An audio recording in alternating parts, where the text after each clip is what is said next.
All Okay, right, there we cool. go. So I want you to be comfortable before we kick off. I would also like to introduce you, obviously, but for those who are on your side who don't know me, I am the editor of Startup Africa, which is a digital magazine that profiles startups on the African continent. What we also do is that we profile trailblazers in different areas of expertise. This can be politics, this can be sport, business, you name it, right? So I recently learned about a booking platform called Book a Legend. What did I see the other day? The Uber of booking sports talent. And I thought, interesting. So I obviously visited the site and I wanted to see what it's about. And before we get into that, Monde, thank you so much for your time. I really appreciate it. I know that people love their weekends. And as soon as I think it's 4 o'clock on a Friday, the weekend officially begins, right? So it's really nice of you to just afford us an opportunity to chat with you as Startup Africa. And for those of you who are watching this side, I'm chatting to Monde Zondeki. He is a former Proteas player, a legend actually. You know, when I was doing a little bit of research earlier on and I was asking him questions and stuff, I just realized you're so modest because I read about you and I saw all of these things and I'm like, I think he's trying to be a little bit modest. Monde, are you well? Yeah, I'm good, thank you. Yeah. How are you, by the way? I'm okay. Look, I had a crazy Friday. I think the minute I got out of bed, I hit the ground running, and I'm just glad that the day's over and we can have this conversation. I think everybody's having like crazy days these days, eh? Oh, well. Well, that's life for you. All right. So tell us about Book a Legend, your affiliation with it. Can you just give us a lowdown on what's happening on that end? So my affiliation was Usaki, which I've known for a long time, right? I've known Usaki since I came to Cape Town in 2005, so I've known him for a really long time. So we had a conversation, and he was telling me about this thing that he's part of called Book a Legend, which is pretty much about former athletes. Obviously, when you say former, who retired or whatever it is, they try to reconnect with the world again in terms of, because we have a lot of athletes that disappear after they've retired that we don't know about because they don't necessarily go into anything that is popular. They don't go into TV or they aren't in the social media existence or whatever it is.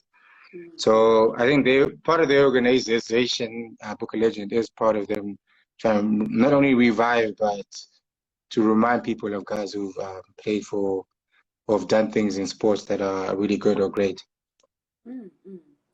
And I also say that it's basically like a platform that affords these sports legends an opportunity to continue the career, right? So if, for instance, I'm hosting an event and I need one of them to be a speaker, I'll then go to the platform, search whoever it is that's registered on the platform, and basically at a click of a button, connect with these people. I think it's a great concept, really. Right, yeah, so yeah, sorry to cut you off. Yeah, that's part of it, right? Because as much as I've spoken, I haven't done, because I've just recently joined. That's part of the platform is to, as you said, if you want to have a certain athlete to come speak at your school or at a function, whatever it is that you think he might be good at, good for, click of a button and then you get in connection with him or the representatives and he'll be there, or if he can, obviously, if everything works out right. So yeah, it's part of connecting and getting the opinions of those people involved in whatever you want them to be involved in. That's fantastic. Honestly, when I learned about this, look, as the editor of Startup Africa, I must tell you myself from my side, when I have to book certain people, not necessarily book, but if I want to profile a specific celebrity, politician, trailblazer, entrepreneur, whatever you want to call it, there's nothing as painful as having to pin them down. And by this, I mean contacting them. So there's no platform or system that allows you to connect with these people, you know, simplistically. So I think it's a phenomenal concept. So I really want to talk about your career because we're headed in that direction. So this platform is obviously a platform that it will allow you to market yourself in what you're doing at the moment. I know that you are currently establishing a foundation. Can you tell us about that? Yeah, so obviously because of what we're going through right now, the pandemic, it was officially supposed to be launched by like April. I think my friends and I that decided to try to do this whole foundation. But obviously we've had to delay it for God knows how long. But yeah, I have a foundation that I'm starting. Basically, a lot of it is about giving back. I know that I was privileged enough to play cricket for my country, and there's a lot of things that, especially now that I'm still involved in cricket, that you look back and you see, and you still see to this day that there's so many guys that you played with or against, that you don't even hear about anymore. And part of that's why Book of a Legend is such a good thing. We don't hear from them, see them, or they've been lost in the system. Part of it is because we want to reconnect with those people and bring them to light. And a lot of them have gone back to their communities but aren't influential. So we want to go back and reconnect and see if we can find ways to get them to be back in the community. Sports in a lot of our prayer communities is not a big thing anymore. You don't find a lot of schools in those areas playing sports. So there's a lot that we're trying to do, but part of it is trying to reconnect our former sportsmen that were in the limelight, back, not only helping in terms of reconnecting with kids and trying to make them join back into the sporting world, but also just the regular people. It doesn't have to be about sports in general, but part of our foundation that we're trying to open is trying to get people back into where can we help in terms of getting jobs. We've connected with a couple of businesses. I was actually speaking to a friend of mine now in Joburg who's very big on it. We're doing things in terms of getting jobs for people back in the Pure communities, getting people involved in terms of just awareness of what's going on with the former sportsmen, and just really trying to help where we can in terms of more especially in our Pure community, sorry, and trying to reconnect our former sportsmen into the public again, getting them to be involved in where they can help. I think it's a very noble thing to do. I did read somewhere that you said you'd always want to give back to the sport, and I didn't know what you meant by that. But now that you put things into perspective, it makes perfect sense, right? So did you always know that you would follow this career path of becoming a cricketer? Well, no, I didn't. In high school, I played a whole lot of sports. Rugby and cricket were my two sports, but because I was always better at cricket than anything else I've ever tried, my province called Border at the time, and we can go back, but I played for Border Cricket. So where I lived then in East London, the East London, Eastern Cape region where I grew up, they pretty much chose me. So from an age of about, I don't know, 15, 16, I knew that was my career path. I got a contract. Oh, they didn't pay me, by the way. They made me sign a contract when I was like 17, when I was still in high school. That for the first 2 years after school, I stayed with them. So then I knew that I was stuck in playing cricket for the first 2 years of my life. They didn't give me a cent, by the way. They were supposed to, but they didn't. We won't talk about why, but I signed it. And look, it did something for you, right? Right, So, yeah, no, obviously. Yeah, so it's not a bad thing at all. Like, Yeah, but I didn't know that I was trapped at the time, so I didn't know I didn't have a choice. But yeah. As a kid, when they put money in front of you, when I was only in high school, I was like 17, 16 or whatever. There was like a couple of rands involved with it, but I didn't get a cent from it, only until I left school. But yeah, I always wanted to stay in the border region anyway at the time. So yeah. So things eventually worked out. Yeah, they did. So listen, I read when I was reading an article, The Guardian, that your mother sent you at the age of 7 to go stay with your uncle in Zambia, obviously in exile, to escape systematic racism and oppression. Right. So I thought that was very intriguing because I didn't know this about you. So take me through that experience. Do you have any memories of what you Yeah, I didn't even know that was in the Guardian, by the way. So, but okay, yeah, yeah. So, I grew up outside of there's a small little rural area outside of King Williamstown called Ipiltin. That's where I grew up for the first 7 years of my life. I grew up with my grandparents. My mom was very young when she had me, so she didn't stay with us, but she was around when she could be around. She was still studying at the time. There was a bit of violence in the area, not a bit, but quite a bit. So my mom got scared for me.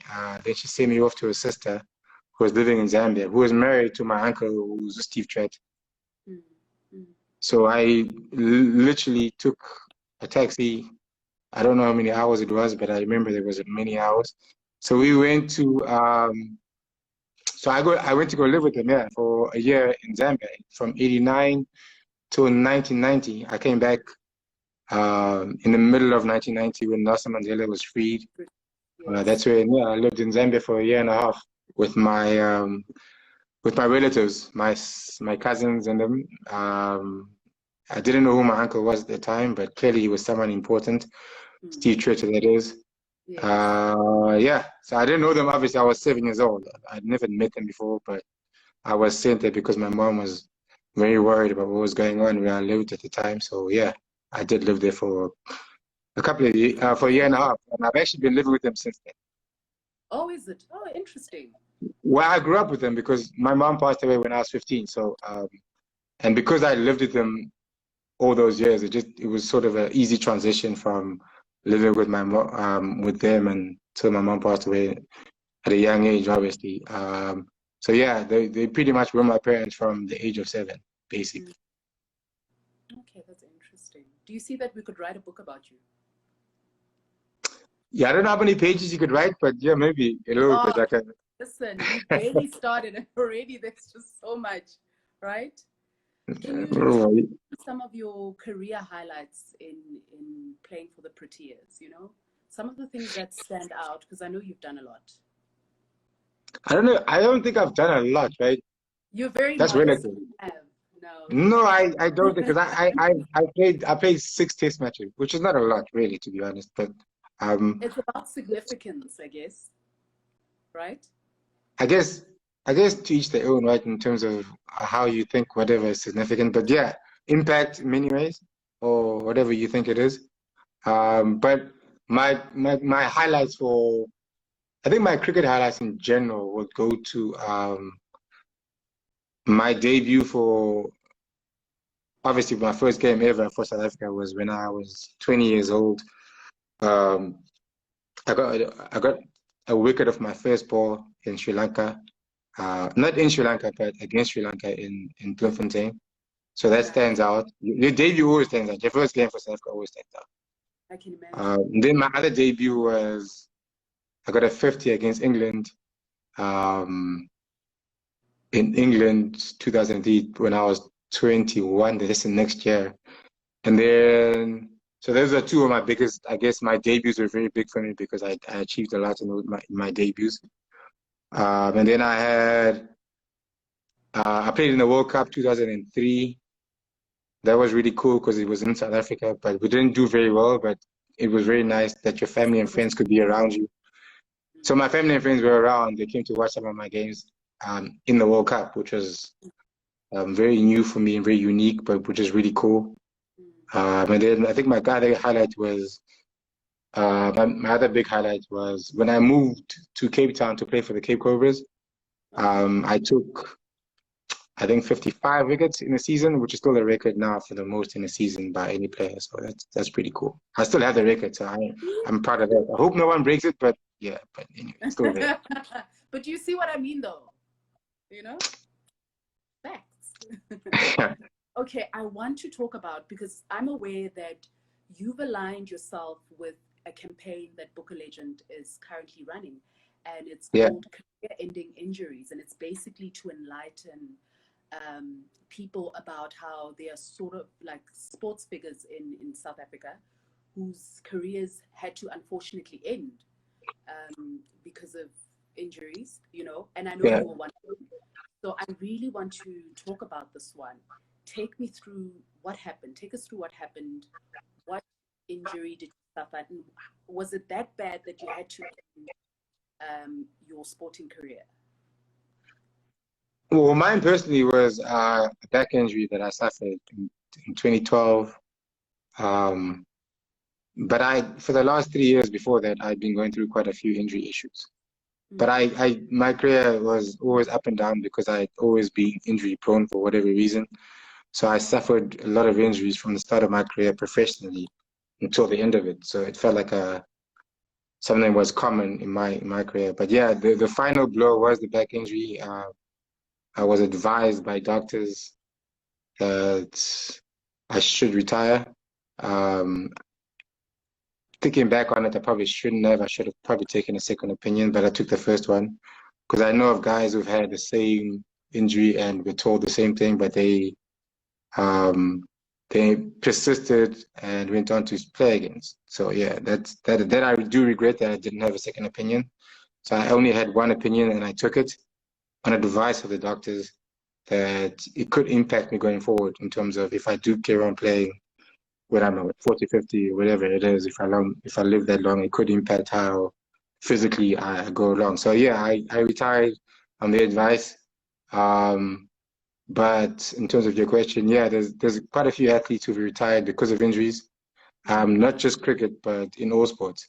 And I think Book of Legends is part of that thing of, we know there's athletes who have hard times in their careers, or you've had a good career. It's not necessarily about just you having retired because of injury, but it's about athletes who've had a career and who've sort of been forgotten about in sort of a way and try to reconnect with society in general, but also guys who've been injured and people don't know much about that we try to bring in light in terms of these guys are really good, but they didn't have really the chance because of injuries.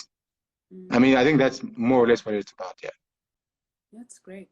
Like I said, I think it's a very noble thing because you know how it is in every industry. If you don't see someone on your TV screens, if you don't hear of anyone, if you don't see anyone play, we tend to forget about them because, you know, the bus moves. Right, yeah, because if you're not in the front lines or if you're not on social media, you're not a prominent person, people, move on quickly to the next person, yeah. Yeah, so just to make it clear, I think another thing is that it's not solely for sports legends who have retired or who are not in the career that they're known for. I think it's just for anyone. If you're a sports professional and you know that you're an entrepreneur as well and you've got some sort of a mentorship program and you want to get your word out there, the platform allows you to do that, right? Right. So yeah, as you say, it's not just about if you retired or if you got injured.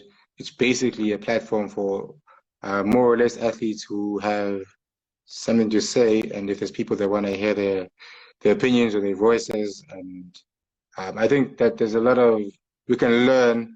I'm not just talking about me specifically, but I think we can learn a lot from, especially kids who want to get into sports. You can learn a lot from guys who've been there, done that. We have an opinion about how you go about becoming or reaching your goals in general. So yeah, there's a lot that you can learn from it. And also, it's not just about sports. I mean, it can be a corporate thing where you can talk to people about the general things in life. But also sports is obviously a big part of it. True. And is there anything that your foundation is busy with at the moment that you're planning to do, or are you still sort of in the beginning stages where you're trying to establish a few things and find your feet? Yeah, so when we spoke earlier, I did say that, because of the pandemic, we haven't been able to, obviously you can't have meetings or functions and things of that nature just yet. So we were planning to launch and have functions to literally launch it by, I think April. We had so many meetings, we had companies who were ready to go on board. But then we had to put everything on pause because of what we're going through. So As soon as, I guess, again, we never know when that's going to die down, when we can't have those things, but be very much ready.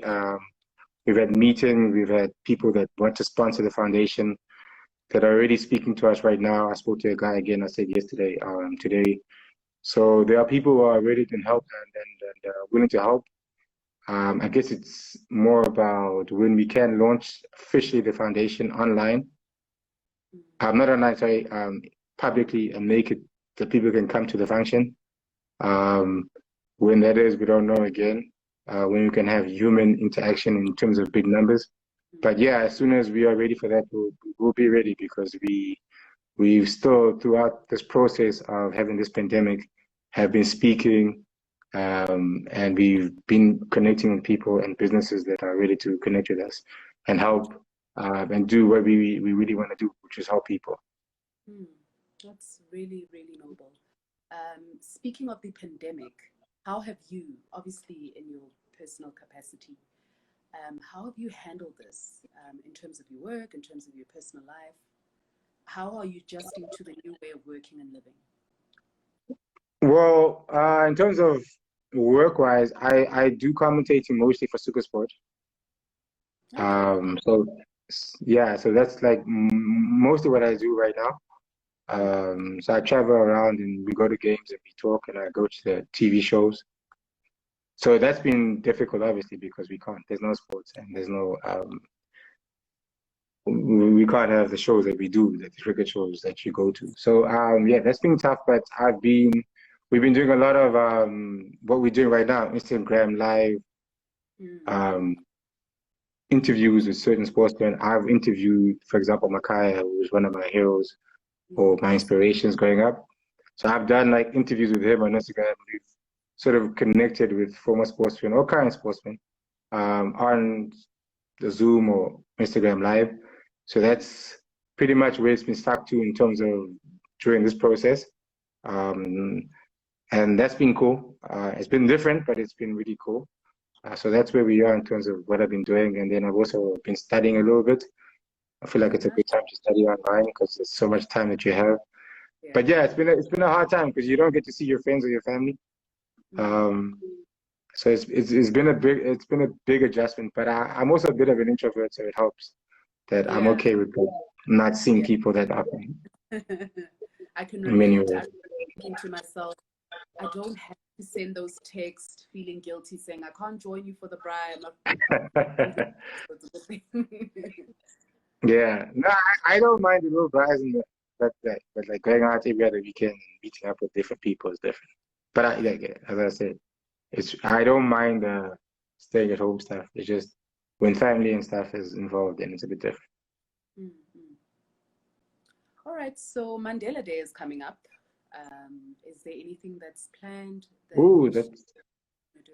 I've never done anything for I probably shouldn't be saying this live. I've never done anything for Mandela Day specifically. I know when I used to play for the Cobras, we used to like go out in Cape Town. We used to go to schools and do certain things. Like we used to try to help out. But yeah, so I'm ashamed to say that I haven't done much since I retired. It's a week before my birthday, so I think I've always been looking forward to my birthday more than I've literally 7 days before my birthday. So I haven't got anything planned. I think it's gonna be harder to do something this year, but if I can, I'm more than willing to listen to ideas from people. Okay, cool. No, it's okay. It's not the end of the world. Look, you are establishing a foundation. That in actual fact is giving back. So I always say to people, it doesn't mean that you need to do good on that day. You know, we always make a conscious effort to do good as often as we can. Yeah. So that's how I've always thought about it, right? It shouldn't be one day out of 365 days in a year that you should be doing good for. It should be within your heart to do it whenever you want to do it, not one day. So that's how I've always thought about it. So I don't wake up on Mandela Day thinking, "Ooh, I'm a good person. I should do something special." I think that if it's in your heart to do something, then you should always be willing, no matter what day it is, to do something good. I saw a comment here, but it's not appearing anymore. But basically, I think it's somebody that knows you personally. was saying that your sporting career was short and it was unfortunate. Look, here's my thing. You have an opportunity to turn it around, right? So people know you. You created a name for yourself, right? And here you are with Book a Legend to create this platform that affords sporting legends, you know, to market themselves in whatever careers that they are excelling in at the moment. Like I said, I think it's a noble thing. A lot of people are struggling. You even know during the pandemic that there are people who are struggling where employment is concerned, you know, because the lockdown restrictions have stopped them from doing what they usually do, you know. Yeah. So this is just in response to the comment. You have your foundation, now your time to focus and see how you can give back, because like I said, you mentioned in a few interviews that you always want to give back to the sports, and I think the foundation is a good start. You know, you can always go back to King Williamstown and give back to the community. So I think you're on the right track, really.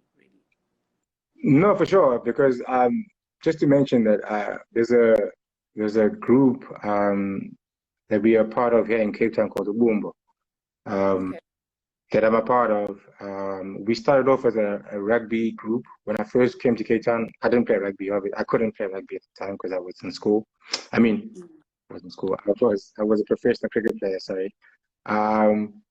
But we started off small as one of the UCT inter varsity rugby schools. But we've ventured out into something really bigger than that, and we do. We're talking about the Mandela thing. We're talking about Mandela Day thing. We're talking about right now. We do a lot of venturing out into the community. Like there's a rugby club where we, as a Boombo, that is, we go into the communities and we not only feed the kids, Kwalanga specifically right now. We on I think from Monday to Thursday. We feed kids, we play with them rugby-wise, and we really communicate and try to get them out of their homes, young kids that is, not only just feed them and give them a proper meal for that day or those days, but we also interact in terms of rugby, and we try to get them getting into sports, that is. So that's part of the small things that we do. Boombo, that is, which is a group that I'm part of, and I'm very proud to be part of. And that is one of the things as a foundation that we're looking to connect with and do those sort of things going forward. So we, not me specifically, but we as a group already in Cape Town have something that we are doing that we are trying to give back into, not just my foundation, but in general. So Boombo does that already, and there's a lot of guys who probably following us right now who know exactly what I'm talking about. That's great. Listen, once again, I commend you. It's a tough time for South Africans. So it's really a wonderful thing to hear that there are figures like you who are making a conscious effort to make life a little bit easier for people. Now, I interview a lot of entrepreneurs, small business owners, in some cases, aspiring entrepreneurs. So this person's not an entrepreneur yet. They want to start a business, but they're scared. So in your instance, there's a young person who wants to start a sporting career, but people in their family don't take them seriously. You want to become a cricketer, you want to become this, you know, what sort of advice can you share for a young person who's sitting there? They have these big dreams like you did, but they don't have the support. They're scared. They assume that their plans won't materialize because of what's happening.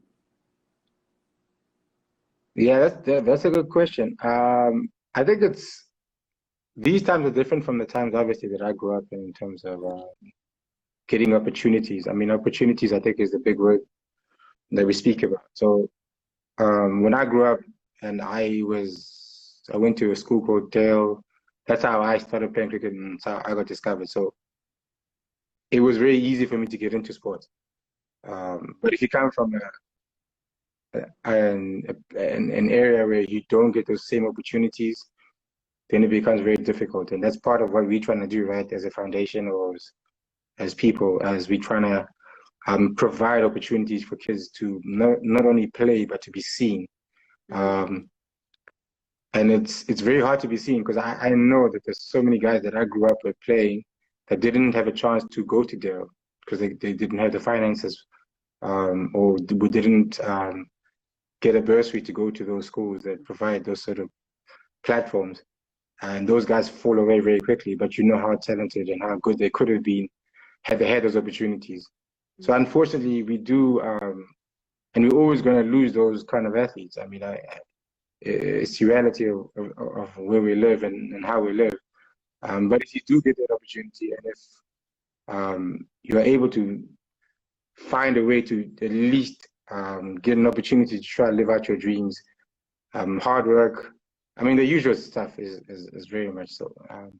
Hard work, listening to the people that you respect, and it's very easy these days to be tempted to get away from that because there's so many distractions in our lives these days, and it's not easy just to focus on one thing, especially for kids of color who have to take 3 buses to get to practice or 3 taxis to get to practice. It's very hard, and it's not easy for a lot of those kids if you don't go to a school that is privileged. So it's tough, but I would say stick in there, and you need a bit of luck in life to make it these days, but hard work, dedicate yourself to whatever you're doing, and just work on it. All right. So where on social media do we find you? Let's start there. I'm all well, 3 platforms, the main ones, which is Instagram, Facebook, and Twitter. I'm just not very active on social media just yet. I did say I'm an introvert. I'm not very vocal on these things. But yeah, I'm on those. On Instagram, I'm Monde Zondeki, or my name. Facebook, my name, easy, Monde Zondeki, and then on Twitter, yeah, Zondex on Twitter. All right, fantastic. And then I saw Book a Legend is on Twitter, Facebook, and I believe Instagram. Twitter, it's legend_book. Facebook, Book a Legend. Here on Instagram, Book a Legend. Yeah. Thank you so much for your time, Monde. It really was nice chatting to you. You too. Thank you very much. I saw when the live started, somebody's commenting now. Sorry, I got distracted. And they said, you an introvert? So I know who that is. He's always giving me trouble, guy. I know who that is. No, he's always giving me trouble. The thing about introverted people, because I can relate, people assume that when you're loud, you're not introverted. What they don't understand is that it takes us a while to be comfortable. And we're only comfortable around people that we're comfortable around, Right. So I was just about to say that, right? You get comfortable around people that you know, right? That you could be the loudest. Your family, yeah. But put me in a so you could be the loudest strangers. I become something totally different. And I always tell people that, it's not easy for me to do interviews. They're like, you're lying. You seem to be so comfortable. And I'm like, but what they don't understand is that when I'm doing it, it's not easy. I might be doing it all right, but that doesn't mean it's easy. So that's exactly what I try to tell people, right? They don't get it, especially people that you meet and they meet you around people that you know. They will assume that you can't be because you're like the loudest person in the room, possibly. Yeah. But when I am around people that I don't know, new people, I'm the quietest person around. Until you sort of get used to them. And it takes a while. It might take a day or two, a couple of hours. Yeah. Right. Only introverts will know. People that aren't would never understand. No, don't worry. Because my family is always like, she's not introverted, she's lying. But your family should know, right? Yeah, it's you. Well, shouldn't your family know? I'm talking about like my extended family, my cousins and stuff. Oh. They don't think I'm introverted because I'm used to them. My immediate family knows. But my other cousins and stuff are like, there's no way you're introverted. You're always laughing. You're always loud. I'm like, you don't. So you're close, but your good friends know that too, right? Oh no, my friends know, and that's why I'm always defending my surprise because I don't like crowds. Yeah. I don't mind crowds. No. I don't mind them because I've had to get used to them, right? Because I had to play sports, and then I used to play like in front of like thousands of people. So you get used to that, but I guess the difference is you don't have to like interact with the crowd. You just have to play, and you sort of switch them off at a certain place, certain point. You close. But then, because I was a fast bowler, I had to go to the boundary, which is really close to the crowd. And if you don't interact with them, they get really angry at you. So so you had to like say something or talk to them or something. I had to interact. You're being rude and you're being arrogant, but what they don't know is so they did. No, that's true. Yeah, right. So if you don't like wave or if you don't like sign an autograph when you're supposed like they get angry at you and whatever. So you have to try and make them understand, but sometimes you just couldn't. But yeah, I had to get used to. Are you seeing the comments? People are like they disagreeing with you. They're like quiet. About what? Like one person I saw. I didn't see that. Yeah, but those are people that I probably know that have been around me since I got used to them. So it's different. Okay. No, it's been so fun catching up with you, and it was fun reading up on you. You know, it's a noble thing what you and Book a Legend are doing in terms of, you know, affording these sports legend a platform to market themselves. I want to say congratulations for that and your foundation. And Monde, I wish you all of the best. Startup Africa will keep in touch with you because that's what we do. And yeah, I know 2020 has been a rough year, but I don't doubt that something beautiful will come out of it. Let's hope so, yeah. But thank you very much to you and your time for giving me the time on the platform to have this conversation. So I appreciate that. You're most welcome. All right. So your weekend has officially begun. You can end the live. Yeah, not much. Not in Cape Town. It's really raining. It looks like hell outside. So I think I'm going to be indoors. I remember initially I'd suggested 8 p.m. and you were like... Yeah. Yeah, I didn't know it was going to be this bad, but yeah, so it's really bad. So we good. Thank you so much. Have a good, you too. Right. Thank you. Have a good night. Thank you to everybody who joined us. We really appreciate it. Have an awesome weekend and take care. Mwah.